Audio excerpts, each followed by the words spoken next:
Let this circle represent $1 million. This is what $10 million would look like. This is what $100 million would look like. And this is what $1 billion would look like.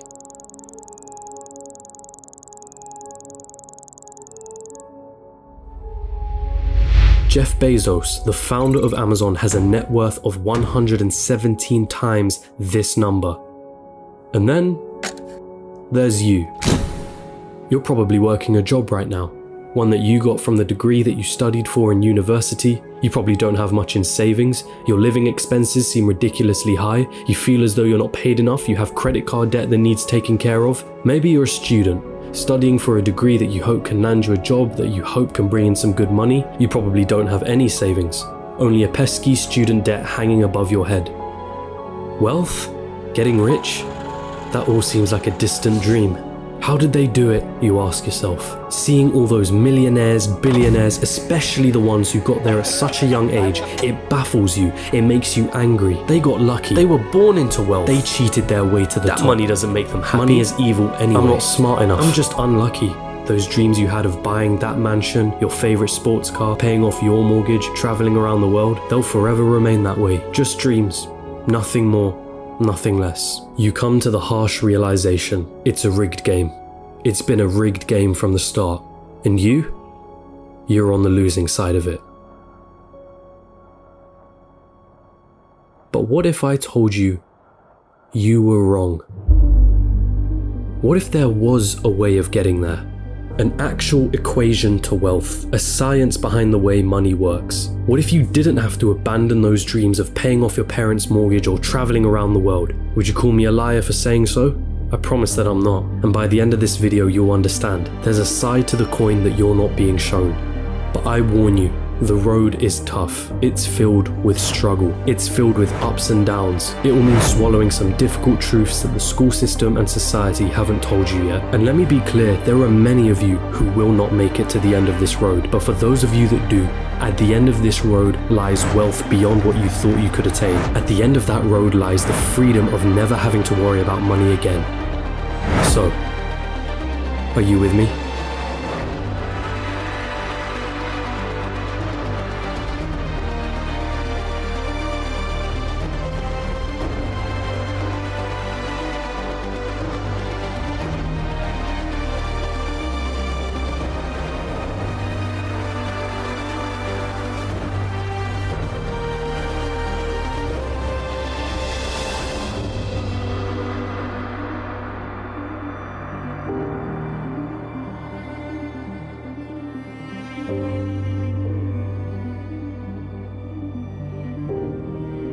Still with me? Then let's not waste any more time. What do you really think about money? Is it something you work for? Is it earned or is it inherited? Is it the root cause of all evil? Are you desperate to have more of it? Have you been chasing it most of your life? Truth is, most of what you think about money has been influenced by your upbringing and environment. If you were born into a family that didn't have much money growing up, then you're more inclined to believe that you too will not grow up to have much money. Or perhaps you went on the complete opposite end and decided to make as much money as you can so that you will never be in that position again. The fact that your school didn't teach you much about this subject doesn't help things. And because of this, most of you are going to have false beliefs about money that aren't going to help you on this journey. Now stick with me here, because we're going to have to change the way you've been seeing money your whole life. Hollywood has always had a habit of depicting the wealthy and rich as evil, backstabbing, entitled, or corrupt individuals. If you won't get me a squirrel, I'll get one myself. Question is, have you bought into that stereotype? A recent report released by WealthX showed that of the world's ultra-wealthy, those that had a net worth of 30 million or more, 68% of them were self-made. And it seems like every other study backs up this conclusion. Warren Buffett? Self-made billionaire. Howard Schultz? Born in poverty. Oprah Winfrey? Born in poverty. Jeff Bezos? Self-made billionaire. Elon Musk? Self-made billionaire. Sarah Blakely? Self-made billionaire. What is it that these people know that you don't? Truth is, your equation is all wrong. Here's the two-dimensional equation that you've been taught. Money equals salary earned from a job. Past a certain point, the prospect of getting a job becomes the sole purpose of your education. So what's wrong with that, you ask? I'm gonna assume that if you're watching this, you want to make money, a lot of it, and in as short amount of time as possible. If that is your goal, then this equation for generating money will never get you there. We all have one precious resource, the most important resource of all, and once it's gone, there's no way of getting it back. That resource is time. In a standard job, the amount of money you earn is dependent on the amount of time you put into that job. If you earned $20 an hour and worked 40 hours a week, it would take you nearly 24 years to reach a total of $1 million. But that is without subtracting any taxes or any expenses that you will incur over 24 years. And let's not forget that inflation would make your $1 million less valuable. The reality is that on a salary of $20 an hour, you can only really be a millionaire at an old age by living frugally. And most of that precious resource known as time has slipped through your fingers. You traded all that time for money, and it wasn't even a substantial amount either. So again, you ask yourself, how is it then that there are self-made millionaires and billionaires at such young ages? What makes them so different? And the truth is, they have a better equation than you. They have a way of understanding money that you haven't quite grasped yet.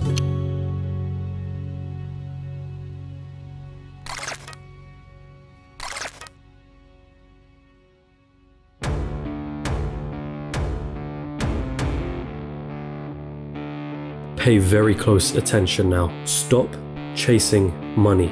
In a capitalist society, the rules of the game are as follows. You are paid in proportion to the perceived value that you have. And the people that perceive your value, they are the market, the consumers of the economy. The market is you, your friends, your family, your neighbors, your country. People complain that football players are overpaid, but for players to be paid millions, there has to be a market for the football industry in the first place. People have to see the value in football in the first place for them to want to spend money on matches and merchandise. And if the market has a high demand for football, guess what happens to the players who are at the top of their game? They are paid generously for it. It's not about how hard you work.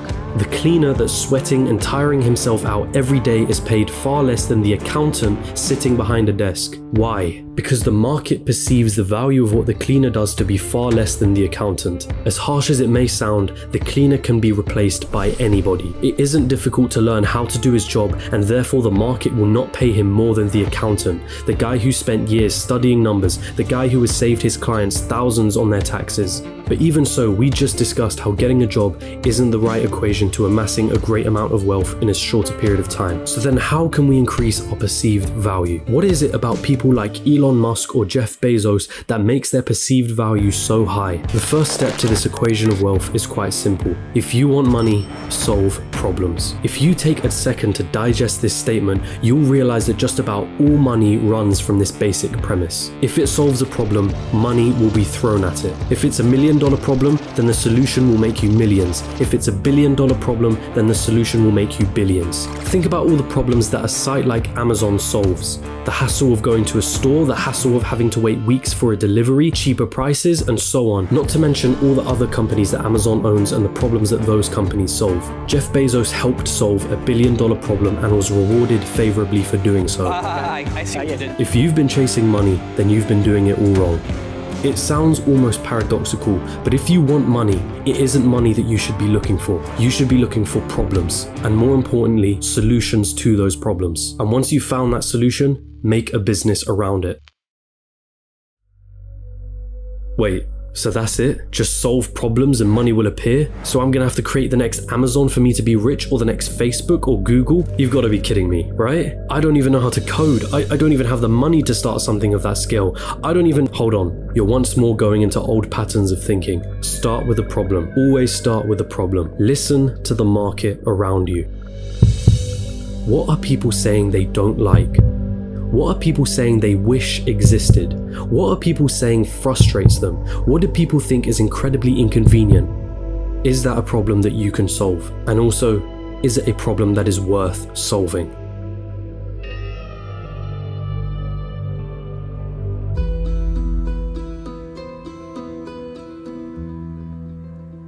The final step of this equation to wealth is finding a scalable solution to the problem. Your solution needs to affect a magnitude of people.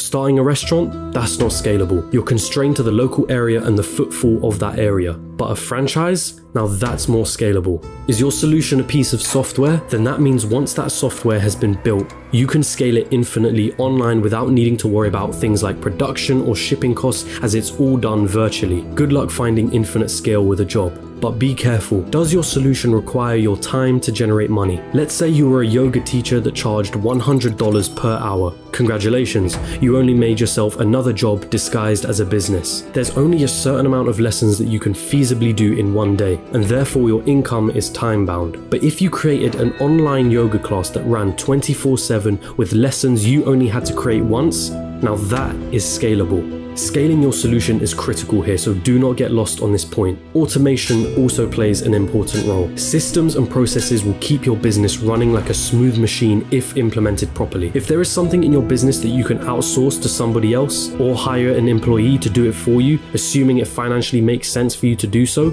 then do it. Tasking yourself with everything is a bad thing. As much as you may think you're the best, there's someone out there that can do a better job than you. Once you've found a solution, it's your job to make sure that solution can be accessed by everyone in your market. It's not about your ego and it's not about what you're passionate about. The market doesn't care about your passions. So now that you have your profitable business running with the right systems and processes in place, it's time to move on and reap what you sowed.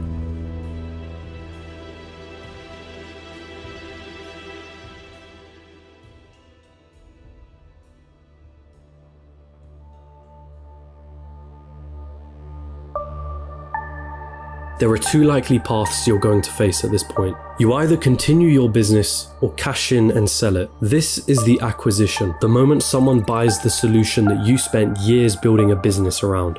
This is Instagram being acquired by Facebook for $1 billion. This is PayPal being sold to eBay for $1.5 billion, of which $165 million went straight to Elon Musk's pocket, and the countless other liquidation events that happen across the world. This is where all the effort that you spent into building your company comes to fruition. And if you choose to continue running your business, well, there's a multitude of reasons for you wanting to do so. Maybe you love the company that you built and want to stick with your baby. Maybe you think you can add more value to the company and sell it down the line for more than it's currently worth. Perhaps that business runs passively in the background, so you don't have to do much to keep the wheels turning. Or maybe it's a combination of these three things. Either way, you did it. You solved a problem that the market wanted solving, and it rewarded you favorably for doing so. And so now I ask you, what was it all for anyway?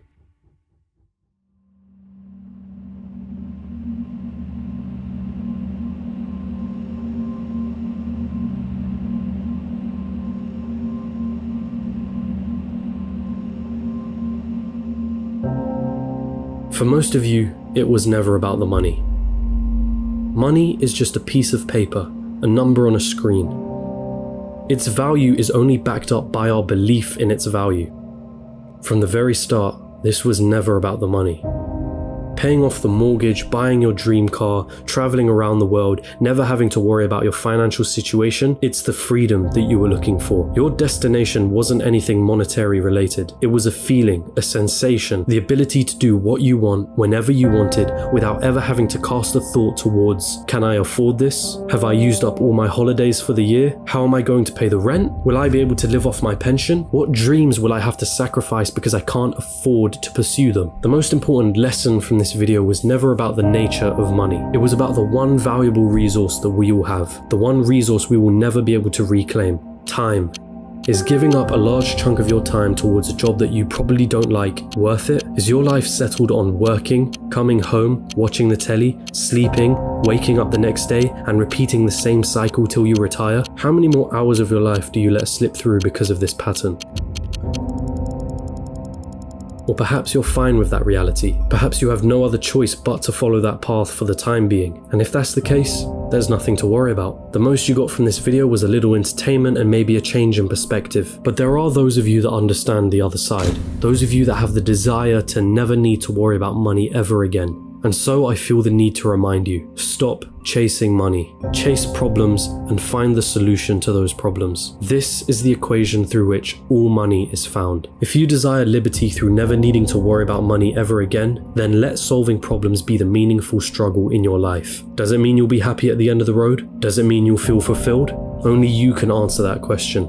But if your struggle is meaningful, then perhaps it's worth pursuing.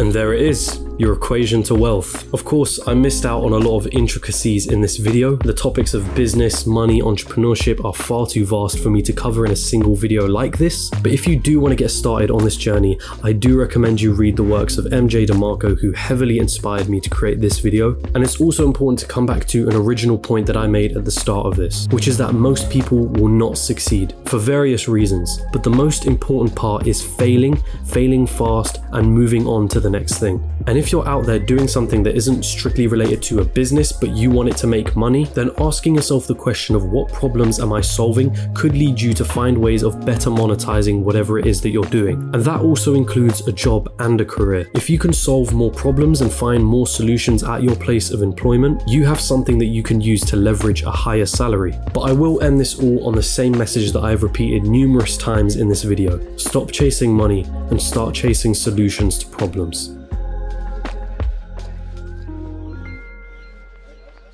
Hey, you've arrived at the end of the video, and thank you so much for watching, but don't click off just yet. I do want to take the time to say thank you very much for watching to the end. These things take quite a few sleepless nights to research, script, film, and edit, so you can't imagine how much I really do appreciate your support. If you genuinely enjoyed this video, then don't be shy, hit the like button, and if you disliked it, hit the dislike button twice just to be sure, and comment down below and let me know why. My goal with this channel has been to create entertaining documentary style videos on business, finance, and life in general. And if that sounds like something you'd be interested in and you'd want to tune in for more, hit the subscribe button and hit that notification bell. Make sure all your notifications are turned on. But with all of that being said, I hope you have a wonderful rest of the day.